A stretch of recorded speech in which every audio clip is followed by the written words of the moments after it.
In a grand hall, Crown Prince Willard Arclays points an accusing finger at his fiancée, Remelia Rosa Grapner. With anger on his face, he loudly announces the annulment of their engagement. Tears gather in Remelia's eyes as the prince claims she bullied the Star Maiden, Pina Blanche, and refuses to confess her crimes, making her unfit to be queen. Remelia's heart breaks as she sees everyone she trusted standing against her: Prince Willard, her stepbrother Claude, and her childhood friends David and Stefan. All her efforts had been for nothing. As despair fills her, her consciousness slips into darkness. Suddenly, Remelia's eyes snap open. Strange clock-like patterns appear in her pupils as a new soul takes control of her body. This new presence feels the heavy weight of Remelia's 11 years of memories. Willard, his friends, and Pina Blanche stare at her in shock. The prince asks if she has anything to say in her defense, while the Star Maiden hides an unpleasant expression. With steady confidence, the woman inside Remelia's body stands tall. She says it is beneath her to admit to a crime she never committed. She must protect the noble reputation that the previous soul, Emmy, worked hard to build. She stares coldly at the 5 people who betrayed her: Willard, Pina, Claude, David, and Stefan. A dark aura surrounds her as she vows she will never forgive them. The story then flashes back to when a young Remelia was sick with a high fever. Weak and thirsty, she tries to get out of bed for water and clean clothes, but her small body collapses and she faints. As Remelia's consciousness fades, another soul awakens inside her. This girl finds herself in a dark, empty space, confused. She sees a reflection of her new child body and wonders what happened. The girl, Emmy Kobayashi, from another world, realizes with horror she is not in a hospital. She looks at her small hands and blonde hair, finally understanding she was reborn. She sees Remelia's servants tending to the shared body and screams for her body back, but no one hears her. In fear and sadness, she cries out for her family from her past life. Inside Remelia's body, Emmy tearfully apologizes for dying. Her apology shocks the original Remelia, who watches her own soul slowly dissolve into light. As Remelia fades, all of Emmy's memories and emotions pour into her. Remelia sees Emmy's past life, her loving family crying beside her hospital bed. Remelia wakes up again in her young body, confused about the strange experience. She wonders if Emmy is okay, and remembers Emmy begging for her body back. Emmy simply wanted to return to her family. Thinking of Emmy, who cried more for her family's sadness than for her own death, Remelia forgives her easily. The experience reminds Remelia of her own cold childhood. Her parents, the Duke and Duchess, treated her like a political tool, not a daughter. At a masquerade ball, she overheard them ordering someone to deal with her as if she were a problem. Unlike Remelia's loneliness, Emmy's memories were filled with warmth. Emmy shared snacks with her sister, went fishing with her father and brother, studied happily with her mother, and watched her parents enjoy peaceful moments together. Remelia also saw Emmy's family picnic under a cherry blossom tree, filled with joy and love. Overwhelmed, Remelia cried, apologizing to Emmy for dying and leaving such a loving family behind. A few days later, after Emmy's memories fully settled inside her, Remelia could browse through them freely. She learned that Emmy had been a university student from Japan and explored her knowledge of different cultures. One day, while adjusting to their shared existence, Emmy realized something horrifying. Seeing Remelia's face in the mirror, she screamed. She had been reborn as Remelia Rosa Grapner, the villainess of a novel she read. Through Emmy's memories, Remelia learned that their world was the setting of that story. She remembered the day she was formally engaged to Prince Willard at a royal tea party. For Emmy, who knew the tragic plot, it was terrifying. As Remelia, Emmy used her knowledge to ask about noble families, accidentally winning the Duchess's approval. The novel Emmy remembered told a sad story about Remelia, a girl with great magic power used by her parents and unloved by her fiancé. The prince, who hated their arranged engagement, was destined to fall in love with the Star Maiden, leading to Remelia's downfall. According to the story, the Star Maiden would arrive at the academy, gather handsome companions, and go on a great journey to save the world, growing stronger with each challenge. Remelia, on the other hand, was cast as the antagonist, a mad dog consumed by obsession who would curse the world because of her broken heart and be destroyed in the end. Feeling sorry for the lonely villainess, Emmy became Remelia's strongest supporter. She cried for her, wishing Remelia could have a happy ending. She wanted to give her good food, a warm bed, and true kindness. This pure, unconditional love from Emmy began to heal the real Remelia's wounded heart. Because of Emmy, her cold relationship with her parents no longer mattered as much. Remelia's mind filled with Emmy's warm family memories. She saw herself holding hands with Emmy's sister, playing together, being cared for, getting her hair braided, and eating delicious meals at the family table. The memories felt real, eating together, bathing together, reading stories side by side. Emmy even wished that Remelia could have been born as her sister, promising she would never let her feel so lonely. This wish touched Remelia deeply. Fueled by their strong bond, Emmy decided to rewrite Remelia's tragic future. She scribbled plans and strategies, determined to make Remelia the happiest girl in the world. In the new future she wanted to create, the lonely world cursing Villainess would no longer exist. Remelia felt this powerful love and held the warm image of Emmy close in her heart. Surrounded by piles of handwritten notes, Emmy, now living as Remelia, committed fully to her new goal. She would make the Villainess truly happy. Acting as Remelia, Emmy decided she must become stronger, whether the Star Maiden appeared or not. As she thought about the game-like training items mentioned in the story, a large pile of magic crystals, herbs, and rare ingredients suddenly appeared before her. Emmy immediately began experimenting, grinding the ingredients into fine powder with a stone mill, hoping to unlock their power. For 4 months, she did countless experiments and spent a fortune on materials. At last, she created a successful, though strange, potion, shocking the real Remelia. As a desperate final test, Emmy drank the foul-tasting but powerful mixture. The effect was instant. She felt the magic pathways in her body expand, greatly increasing her power and capacity. To regain stamina, she went to hunt monsters and ate the mana shards found inside them. The real Remelia was amazed by Emmy's determination. In this world, mana shards could be crushed to restore magic and stamina, a simple recovery method. But in the game, Emmy knew they were used for gacha pulls to get new characters and items, so using them for training was almost heresy. But as the Duke's daughter, Emmy had unlimited funds and used them to fuel her intense training.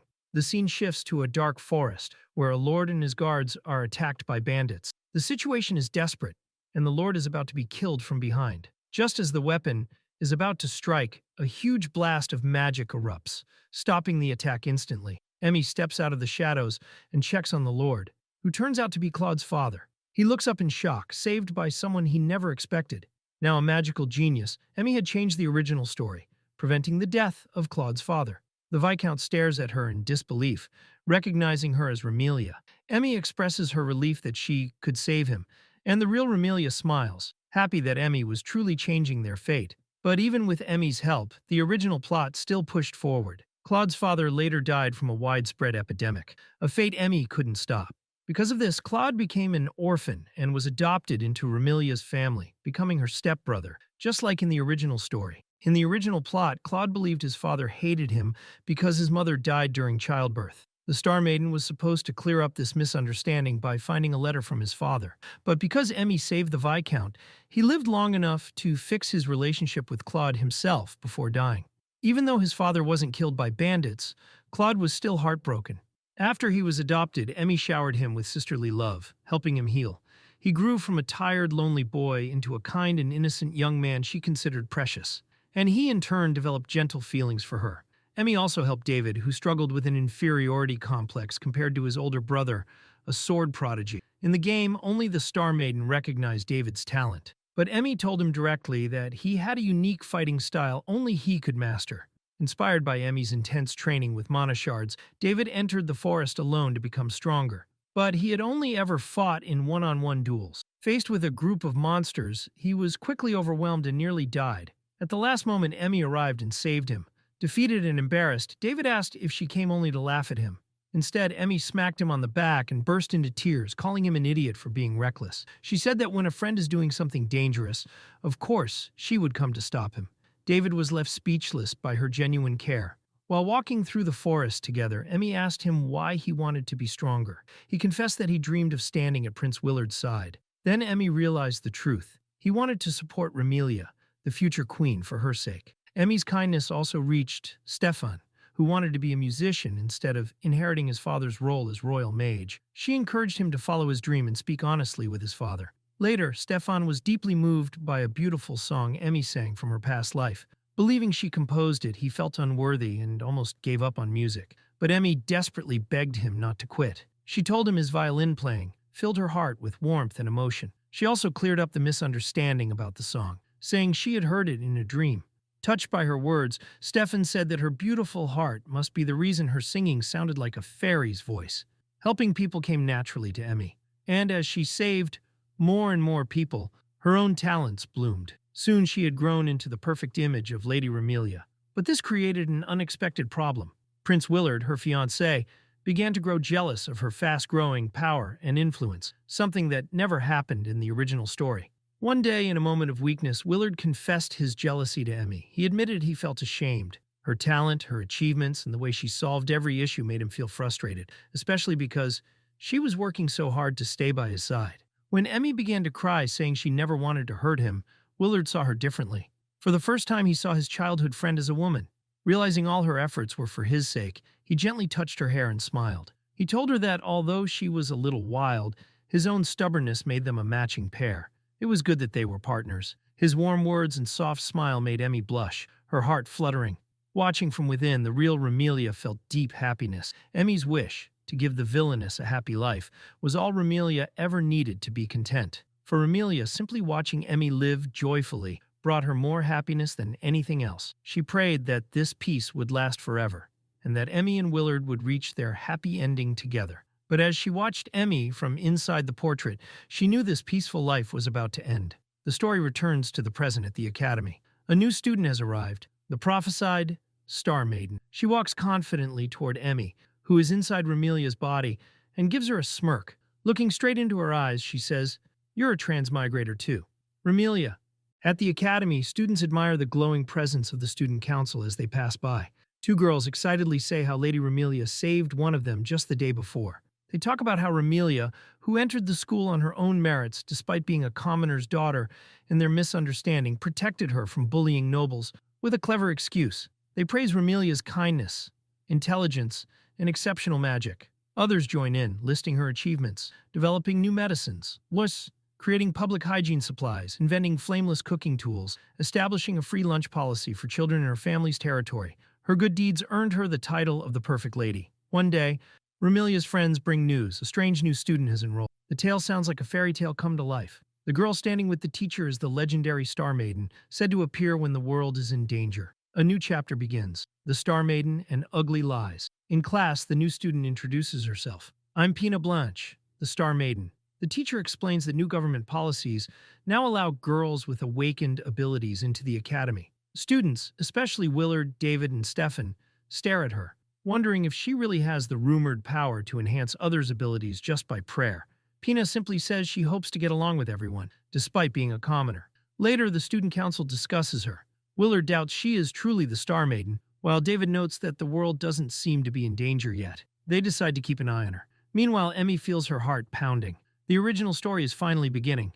Pina suddenly bursts into the student council room. She casually says the room is plain, her flippant tone putting Emmy on edge. With a flirtatious smile, she reintroduces herself as Pina, the Star Maiden. Without warning, she leaps into Prince Willard's arms, clinging to him and squealing about how amazing it is that he really exists. The student council freezes in shock. Emmy stares in disbelief.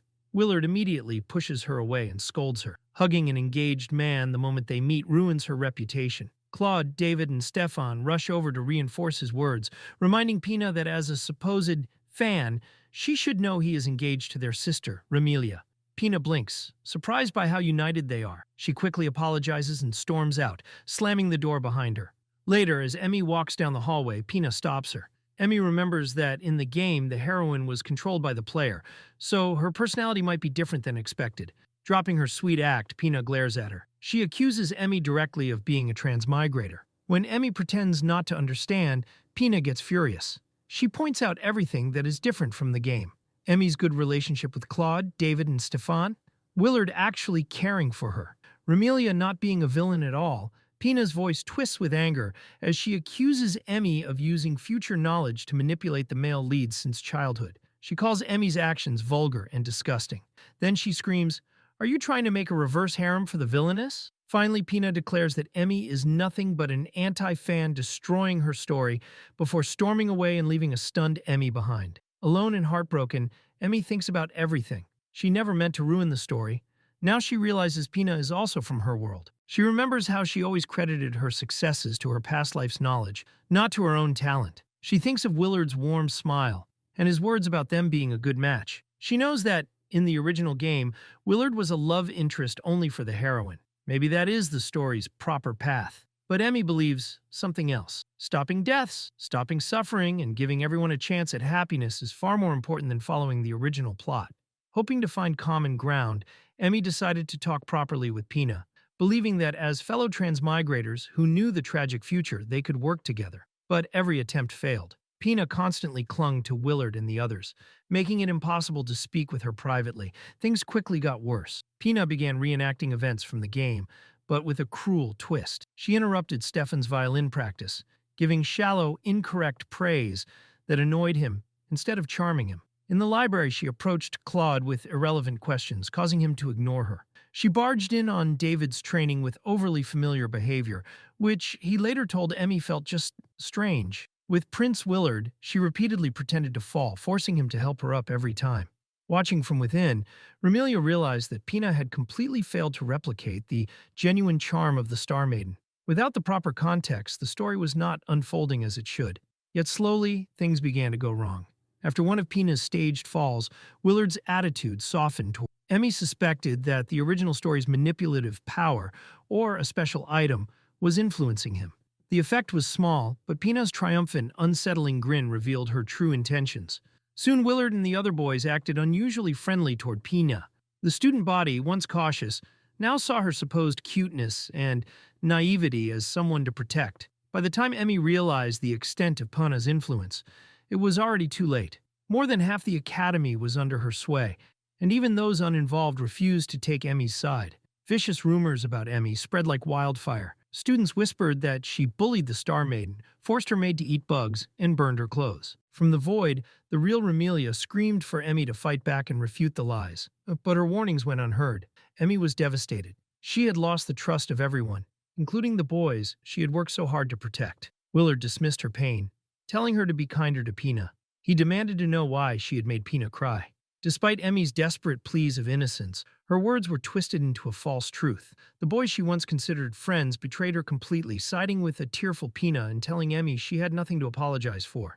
It was then revealed that one of Emmy's own friends had acted as a traitor, feeding Pina information and giving her personal items to use as proof for her lies. The setup painted Emmy as cruel and Pina as the noble victim, and the Academy accepted it as truth. The final act of Pina's plan unfolded on a staircase. As Emmy walked by, Pina deliberately threw herself down, a malicious grin on her face. Willard and the others watched in shock. Emmy reached out in horror, but it was too late. Willard saw her standing over the fallen Pina, and the crowd immediately accused her of attempted murder. He lifted a weeping Pina into his arms, looking at Emmy with profound disappointment, ignoring her desperate cries that she was only trying to save her. Pina, safe in his embrace, smirked victoriously. A few days later, at a royal ball, the story reached its climax. Emmy was convicted of attempted murder, an absurd charge for a minor bruise and sprain. All her pleas of innocence were dismissed as a lack of remorse. Willard publicly annulled their engagement, leaving Emmy in utter despair. At the moment of deepest despair, the original Remilia's consciousness awoke. Her eyes snapped open, the clock-like patterns within them spinning as she took control. Feeling the weight of her past 11 years, she faced her accusers with cold resolve. She swore by her name that it was impossible to admit to a crime she did not commit, shocking Willard and Pina with her sudden transformation. Remilia could still feel Emmy's spirit, now dormant and deep in slumber. The loneliness was indescribable. She knew Emmy was innocent, and she vowed to reclaim the happiness Willard had taken. She calmly challenged the prince, questioning his authority and pointing out that all evidence against her had been fabricated. Despite his offer of forgiveness if she repented, she calmly repeated her innocence, leaving him speechless. Furious, Willard had her removed from the hall. She was brought before the king and her father, who revealed that the ball had been an ultimatum for her to apologize. Remilia accepted her punishment of being confined to the countryside, but cleverly requested that royal agents monitor both her and the Star Maiden. She then gracefully accepted her fate, leaving the king and her father to handle the political fallout of her defiance. As she walked away, her value as a political pawn destroyed, Remilia clenched her fist. She knew she must bide her time to take revenge on everyone who hurt Emmy, especially Pina. Standing on a balcony under the moonlight, she made a chilling vow. She would drag the fake heroine into a living hell and never forgive her, even if she died trying to atone. Back at her home, her father disowned her. In a brilliant strategic move, Remilia requested full sovereign authority over the worthless countryside estate, in exchange for the rights to all profitable products Emmy had developed. The Duke, seeing only the money, agreed. With the foundation for her revenge set, Remilia embraced her new path. She would restore honor to the Villainess's name, reclaim her happiness, and make her enemies pay. She summoned a swarm of spiders, commanding them to be her eyes and ears. They spread out, gathering information, as she began her intricate plan for retribution. Hey guys, sorry for mid-editing, but I noticed a lot of you are watching my videos without subscribing. Our subscribe ratio is literally close to 0. I'd really appreciate it if you hit that subscribe button. It helps a lot. Thanks. Now, back to the recap. At her remote countryside estate, Remilia began her counterattack by creating a powerful mana stone, crushing it in her hand to fuel her magic. Inspecting a large, perfectly cut mana stone, she considered the smaller gems she had produced to be an adequate supply. Using her spiders as spies, she wove a vast information network. The magical web spread across the school, the royal capital's back alleys, her estate, and even monitored the 2 royal guards assigned to watch her. Through her network, Remilia quickly located her first target. With a triumphant smile, she teleported away, leaving the guards unwittingly providing her with a perfect alibi. Unaware of her advanced magical abilities, Remilia appeared in a dark alley. Her confidence grew as she acknowledged that her opponents were not incompetent. She was the Villainess, the game's official cheat. Blessed with maxed-out skills designed to threaten the main characters, she now fully controlled her body and its power. She vowed to create a world where the gentle Emmy could feel safe enough to return, a task only the Remilia who had known love could accomplish. This was her own brand of justice, a hammer struck down by the very evil she had been accused of. Remilia's first act at the estate was to dismiss the entire staff. She provided them with generous severance pay and letters of recommendation, explaining that she didn't want them caught up in the misfortune caused by false accusations. The servants left in tears, touched by her unexpected kindness. The 2 royal guards assigned to watch Remilia observed the scene, questioning the vicious rumors they had heard about her. Once the staff was gone, Remilia erected a powerful magical barrier around the estate. She smirked, knowing the servants would spread tales of her kindness, a simple and effective way to begin countering Pina's lies. Alone in her home, she realized she could not trust humans who could easily be manipulated by Pina. As she plotted how to spread the truth to more remote areas, her stomach rumbled, reminding her that she needed to eat, something Emmy's memories alone no longer sustained. Drawing from Emmy's memories, Remilia cooked a hearty meal of pancakes with bacon and eggs, savoring the food. She resolved to take care of herself with the same love Emmy had shown her, starting by enjoying all of Emmy's favorite dishes. Walking through the now empty halls of her large house, Remilia felt a profound calm. For the first time, she was at peace, knowing that in this house, it was just her and Emmy. Drawing strength from Emmy's memories and hard work, she prepared to leave her estate. Clutching a handful of mana stones, grateful for Emmy's efforts that allowed her to produce them, she renewed her vow to create a safe world for her friend to return to. Her journey took her to a mysterious high-end shop filled with magical items, a place seemingly lifted straight from the game. There she found the very items Pina had used, the charm perfume and the love potion. The shopkeeper explained that these items could force affection and were difficult to resist, confirming Remilia's suspicions about how Pina had so easily manipulated everyone at the academy, even overriding Emmy's warnings to the boys. A flashback reminded Remilia of the cruel pleased smiles on Willard and his friends' faces as Emmy suffered. Her resolve hardened. This shop was her first target, and her goal was to dismantle it. The shopkeeper tried to sell her the items, but Remilia calmly refused, stating she was not interested in their goods. With a knowing smile, she reached out and removed his disguise, revealing his demonic pointed ears. She introduced herself. "I am Remilia Rosa Graupner, exiled lord of the nearby territory," she said, addressing him as the demon shopkeeper. He recognized her from the rumors but was intrigued when she offered a mutually beneficial deal, scoffing at the idea that she might want to exterminate the hidden demons for a reward. The shopkeeper listened as Remilia clarified. Her intentions were to help all demon folk. With a brilliant smile, Remilia made her shocking proposal. She wanted all demons hiding in the country to move to her territory and establish their own village. The shopkeeper, stunned, asked why. Remilia explained her goal, to create a prosperous village despite being exiled. She needed settlers and pointed out the hypocrisy of a world that betrayed her while claiming humans were trustworthy. "As 2 peoples driven from their homes by humans," she said, "we should work together." To prove her sincerity, Remilia offered a bag of gold and a pouch of exceptionally high-quality mana stones. The demon was floored by the incredible value and craftsmanship. Remilia casually mentioned she had created the stones in under an hour and offered her entire life savings as collateral. He called her mad, but she confidently replied that she had to be this capable to earn his trust. Her audacity made him laugh. She then revealed her knowledge of the demon's plight, surviving in a barren realm, secretly selling goods in human territory, and offered them a chance to live with dignity in her village. The shopkeeper asked for time to consult his people, and Remilia agreed, subtly threatening to offer her incredible proposal to other demon-run shops if he hesitated. As she departed, he marveled at her sharpness. He knew demons were immune to Pina's charm items, making them perfect allies for Remilia, who would in turn create a safe haven for them, just as Emmy would have wanted. Remilia smirked, her plan set in motion. She had no intention of capturing the demons. Instead, she would care for them so completely that they would come to worship her. With a satisfied smile, she walked away, one step closer to her ultimate revenge. A few days later, Remilia met the demon shopkeeper again. He confirmed that the homeless demons had agreed to settle in her territory. In return, he provided valuable information. Pina's flashy use of the premium items was starting to draw suspicion from the nobles. Remilia revealed she had been pulling strings from the shadows to attract their attention, which explained why the shopkeeper had stopped selling his most popular items. She then made him an offer he couldn't refuse. She would fund his move to a town next to her village, where he could set up a new shop under her protection before a formal investigation began. With this move, she successfully cut off Pina's access to the powerful premium item. Her primary objective complete, she told the shopkeeper she had one more favor to ask. In a peaceful meadow, the two royal intelligence agents assigned to monitor Remilia watched from a distance, unaware of how far her plans had already progressed. Several days into their surveillance, the two royal agents, Agent A and Agent B, tracked Remilia Rosa Grapner to a nearby town.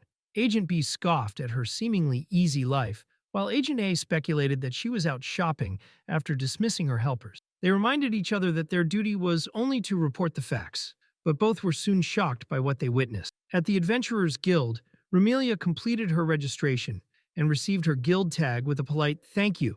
The agents stared in disbelief. The former future queen was now registering as a common adventurer, likely to earn a living. Agent A thought it was a just punishment. Agent B, however, considered her naive and predicted she would soon be crying for help. Remilia surprised them again. She calmly presented a hoard of rare monster parts: cockatrice feathers, crimson bear liver glands, tarantula bee stingers, items so valuable the guild staff were flustered. The agents were stunned. Where had she collected all this, and what did she plan to do with the money? As Remilia waited, the demon shopkeeper appeared. He had predicted she would register as an adventurer. Slightly embarrassed that he had seen through her plan, Remilia smiled. He assured her it was just a merchant's foresight. He came on business, wanting to confirm their deal now that she had surrendered her past inventions to her family. Remilia confirmed she had, and that all her other merchant contacts in the capital had abandoned her. The shopkeeper saw opportunity. He proposed a new deal. Instead of profiting from old products, he would benefit from the rare materials she collected and any new items she created. Remilia gratefully accepted, realizing it was the best deal she could hope for. The agents eavesdropping were once again surprised by her shrewdness. Remilia revealed her true intention. She wanted to run her barren, nearly uninhabited village properly. She asked the merchant to introduce her to prospective settlers, orphans and the elderly with no relatives. She wanted to build a village where those with nowhere else to go could live in peace. The shopkeeper agreed to help, seeing potential profit. After the meeting, Remilia immediately took on her first adventurer quest, subduing monsters in a nearby cleared dungeon. The agents followed, with Agent B cynically predicting failure. Remilia effortlessly cleared the dungeon, leaving the agents to wonder if she had even broken a sweat. She made the area safe, so it wouldn't seem strange when new settlers arrived. In the dungeon's deepest part, a hidden bonus stage awaited. Pouring her magic into a mural of a goddess, she unlocked a secret door. Inside was a powerful ring that increased all her ability scores. By claiming it before Pina Blanche, she disrupted the original story's plot. With her abilities boosted by Emmy Kobayashi's guidance, Remilia now held the power to prevent the Demon King from ever being summoned. The world crisis from the game, once triggered by despair, would no longer occur. The nobles and the Star Maiden would lose their chance to become heroes. Remilia smiled grimly, knowing the game was now her personal guidebook for victory. Pina, no matter what she did, was too late. As she left the dungeon, Remilia was ambushed by a giant cockatrice, threatening two nearby tree harvesters. Agent A, remembering Emmy's kindness, rushed to protect them. Just as the monster struck, Remilia appeared in a flash, slicing it in two with a single elegant sword stroke. Landing gracefully, she reassured the terrified villagers. "You are safe now. I will be the one to save the world, long before the Star Maiden ever gets the chance." Standing over the defeated monster, Remilia glanced at the hiding agents, sending a silent warning. With a cold, final thought, she vowed to rob Pina of her entire reason for existing. The grateful villagers offered their meager savings, but she politely refused, knowing it was better for them to feel gratitude than dependence. One young girl offered dried fruit, calling her Miss Saintess. Touched by the simple act of kindness, Remilia accepted.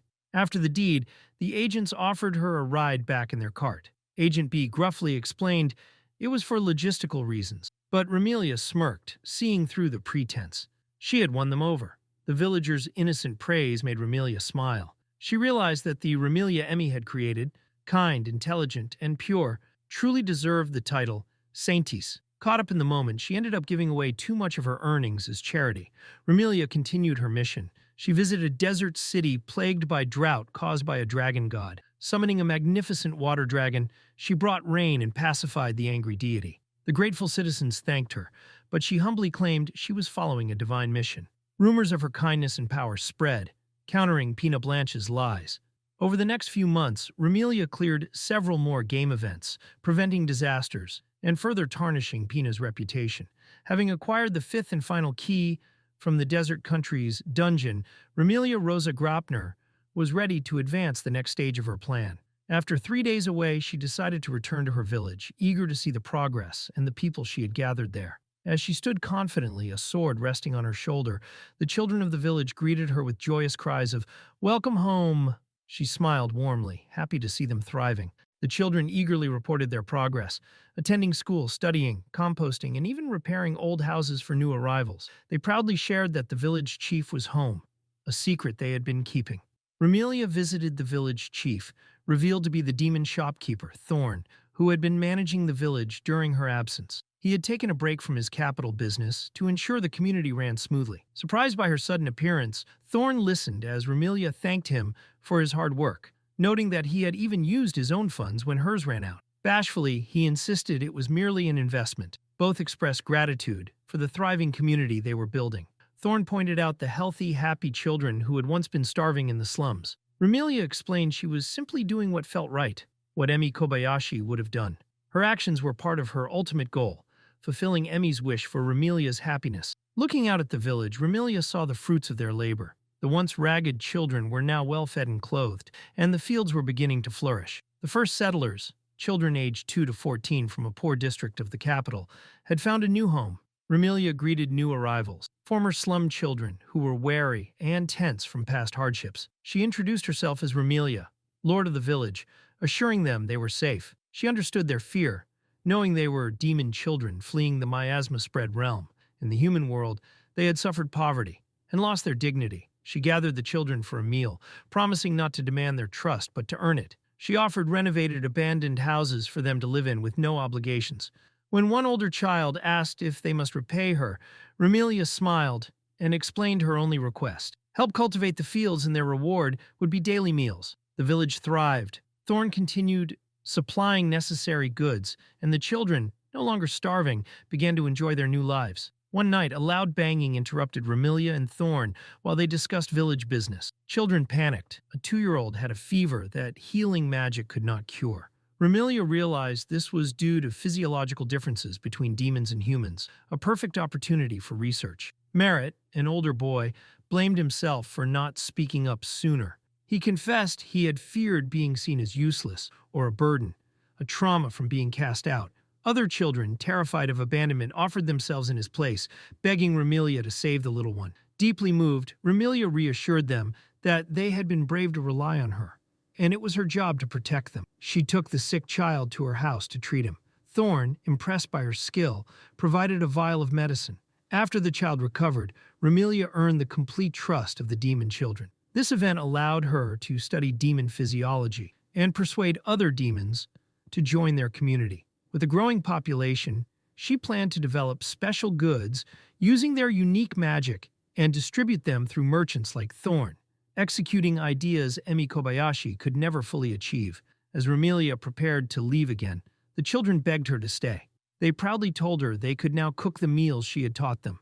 Touched by their affection, she recalled Emmy's happy memories of sharing meals with family. She delayed her departure and enjoyed dinner with the children. Grilled skewers, a favorite from Emmy's memories. The simple joy of eating together brought a warm smile to her face.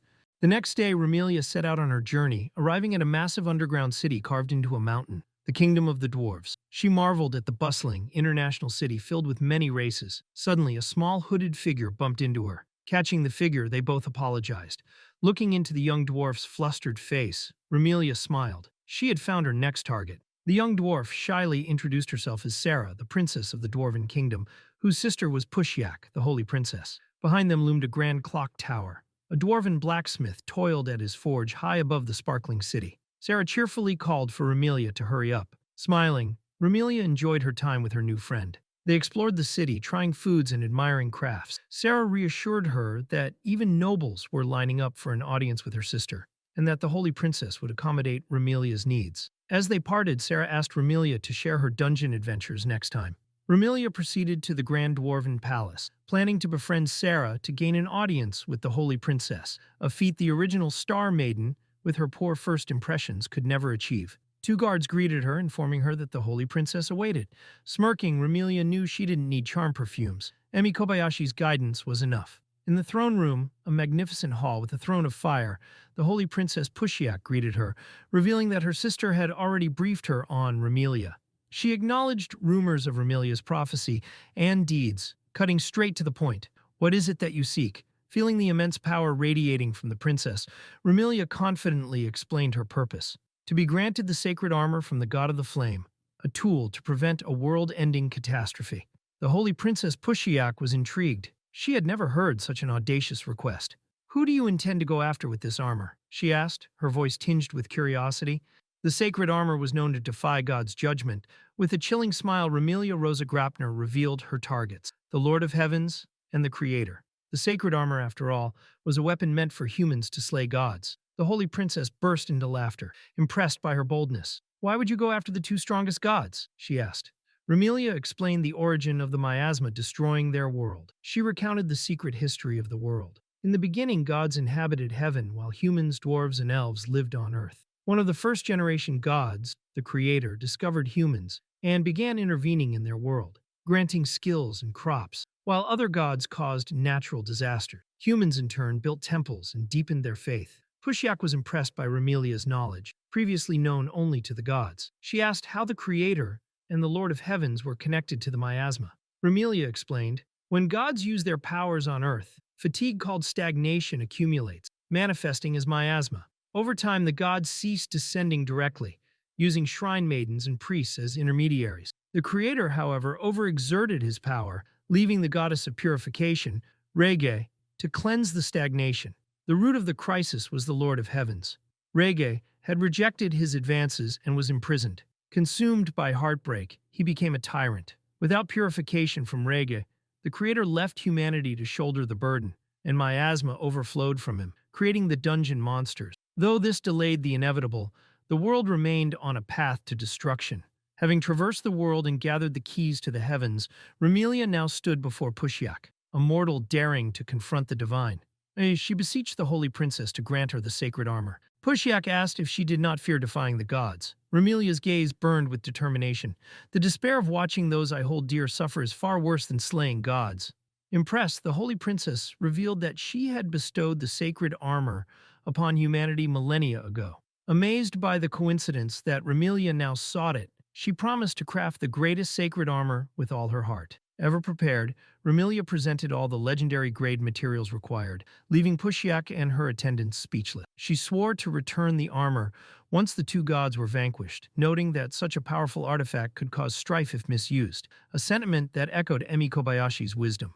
As a final blessing, the holy princess granted Remelia the protection of the sacred flames, imbued with purification power. Silently, Remelia thanked Emmy as the goddess began forging the legendary armor. Clad in magnificent custom-made armor, Remelia looked every bit the part of the god-slaying Villainess. The dwarven attendants gaped in awe as she departed the cavern city. Standing in a field of flowers, she held the 5 keys to the heavens, ready to assault the first god. With the 5 dungeon keys, Remelia sang a beautiful melody, unlocking a path to the next stage. She stood before a solitary tree on a hill, ready to face her next challenge. She entered an ethereal realm, a spiraling path through a dark, starry void. A powerful barrier blocked her, designed to hinder any foolish god who suppressed others with brute force. In the game, a full team would have been required to break it. But Remelia, strengthened by Emmy's guidance, dispelled it effortlessly. Flying through the heavens, she approached a floating divine structure. Below hovered the realm's guardian, a strange winged god. He questioned the presence of a human. Remelia greeted him with a deceptively calm smile and unleashed a devastating attack. The god cried out in rage as the blast consumed him. A new chapter revealed the god's tragic story. He had once loved a graceful goddess named Wrench, who left trails of lotus flowers in the sky. Centuries of pursuit twisted his love into obsession. When she refused him, he transformed her into a lotus, seeking eternal unity. Believing that purifying the corrupted world would compel her to love him, he sought to reset everything. The enraged god, now monstrous, demanded Remelia return the heart that was his. He screamed at her not to obstruct him. Remelia scoffed. With utter disdain, she told him the goddess rejected him because he was disgusting. Her brutal honesty shattered his composure. He erupted in a massive explosion of dark energy. Battered but victorious, Remelia smirked. The world was now a little cleaner. As the dark energy dissipates, Remelia finds herself in a serene, watery expanse. The freed goddess, Renge, appears before her in her true radiant mermaid-like form. The water around them shimmers with divine light. Remelia explains the situation. The Creator and the Lord of Heavens are the source of the miasma threatening the world, and she intends to stop them. Renge listens carefully, her expression solemn, then smiles gently, impressed by Remelia's determination and clarity. Grateful for her liberation, Renge offers a lotus flower, a divine catalyst. "This will allow you to summon me whenever you need my aid," she explains, her voice like a soft melody across the water. Remelia bows, silently thanking both Renge and Emmy Kobayashi, whose guidance and preparation made this moment possible. With a steadfast heart, Remelia turns her thoughts to the Creator, the final obstacle to securing the world's safety. Before leaving, her gaze falls on a distant cave, the hiding place of the Star Maiden Pina Blanche's exclusive equipment. She observes it calmly and dismisses it as irrelevant to her now, her strength and strategy surpassing any tools Pina could wield. Meanwhile, in the capital, chaos stirs. Pina Blanche seethes in frustration. Her plans are unraveling. The affection levels of the boys are stagnant. Her premium items are exhausted, and with the demon shop closed and the miasma too low for new adventures, she cannot recruit additional allies. Desperation creeps in. As a last resort, Pina manipulates David, weaving a tearful, fabricated tale about a friend harmed by illegal drugs from a shadowy back alley shop. The kind-hearted David, unaware of the deception, is completely fooled.